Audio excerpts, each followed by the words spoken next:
we're recording. Hello, I'm Philip Zimbardo, President and founder of the Heroic Imagination Project, a nonprofit in San Francisco. Our goal is to encourage, inspire, and teach young people how to be everyday heroes, how to stand up, speak out, and take action when needed.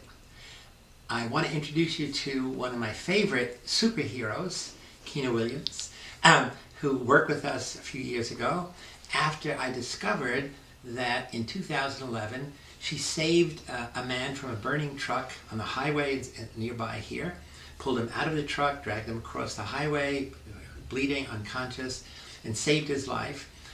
And if that wasn't enough, a few weeks later she saved a woman from a thief in a shopping mall who was trying to steal her groceries, tackled a guy even though he punched her out. The left hook, she said. She learned how now to avoid a left hook.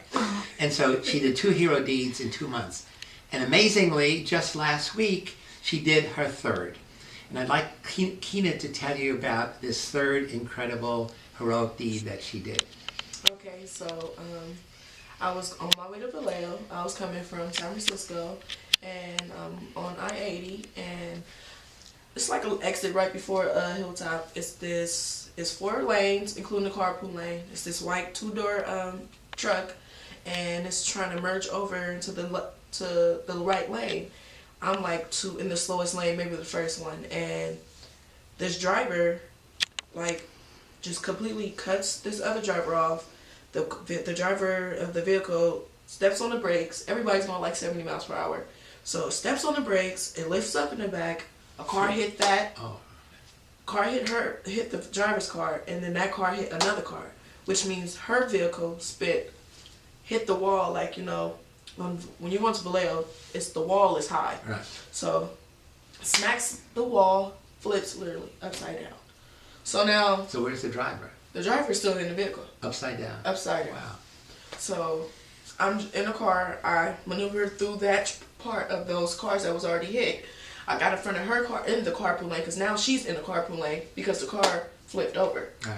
So it's like the axle is not even connected to the tires no more. Wow. It's like green stuff everywhere on the ground, and the door is like, you know, like if you're sitting parked somewhere and a driver hits your car door, right, it just smushed in. Right. So it'll be very hard to open. Right.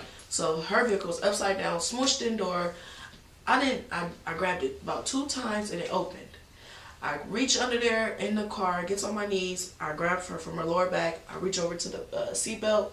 I yank the seatbelt down. Remind you, the clip is still in the seatbelt, but I just ripped off the strap. You ripped the strap. Oh, yeah. Wow.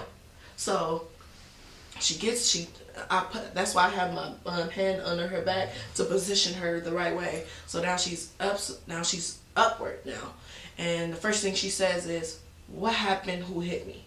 So I'm like, right now we need to get you out this vehicle because now it's smoking, but it's only smoking from the tires not being on the axle anymore. Right. So I don't know if it's going to, you know, so I don't want it to be like 2011.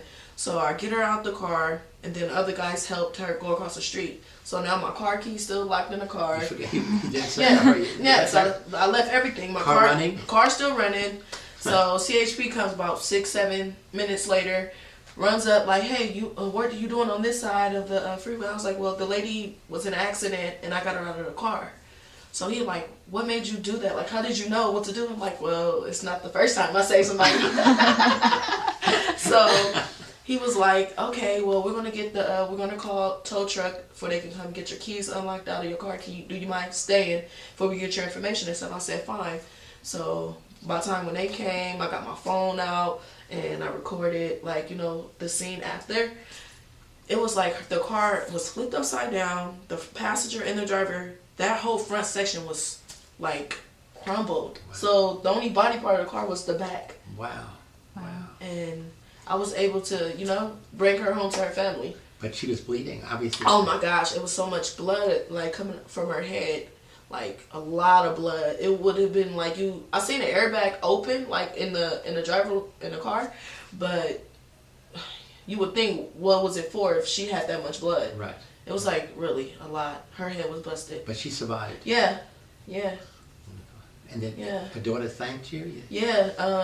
she calls me. That happened on Wednesday, so she called me on Friday, and I was talking to her like Friday in the evening, and she would just explain to me like she's the only, her only child, her mom's only child, and she's so grateful. She's like the center of the whole family. Like everybody comes to her house for holidays, so she's like a major part in everybody's life in her family.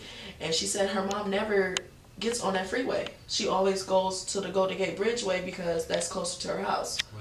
I mean, to the, the Golden Gate Bridge is faster than the Bay Bridge. So that was just crazy. And I wasn't going to go to Vallejo that morning. Just by accident? Yeah. Wow, that's wonderful. And tell us about Ellen DeGeneres. Okay, so then probably like that Saturday, I get an email from Tracy Gold. That's one of the producers that's at the show. And she wanted to meet me. She wanted to meet me in 2011, but, the story died out a little bit, so it wasn't so fresh anymore. Right. So by the time I seen the message, it was like too late anyway. So I ended up calling her that Saturday, and she was like, yeah, she wanted me to tell the story a little bit. So I explained the story. She was like, when her producers get in on Monday, because no one's there on Saturday, she's going to let me know if we're going to be on the show or not.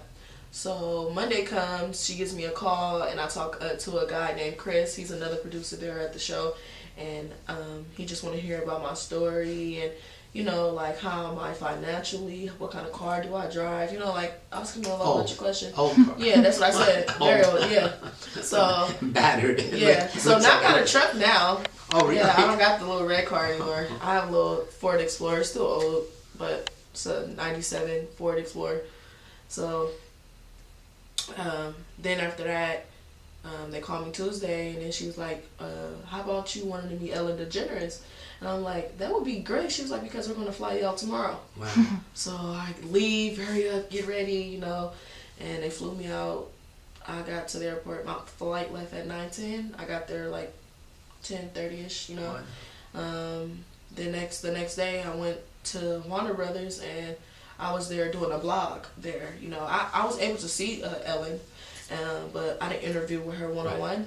So we were just talking about the story, what happened both times. They filmed me like in the Warner Brothers studio where they film all kind of movies. Right. So I'm just excited to be there, to be in that scenes where other people haven't been, and they talked to me there. They were very nice to me. They flew me first class. It was wonderful. Right. And they flew me back out. They asked me, did I want to stay a little longer? I was like, no, because it was kind of boring once I'm done already. So they flew me out, got me another flight back to San Francisco, and I just got here last night. Wow. Mm-hmm. And you came to see me. Yes, I did. Yes, I did. Okay. So. All right. Thank you. We just made it. All right.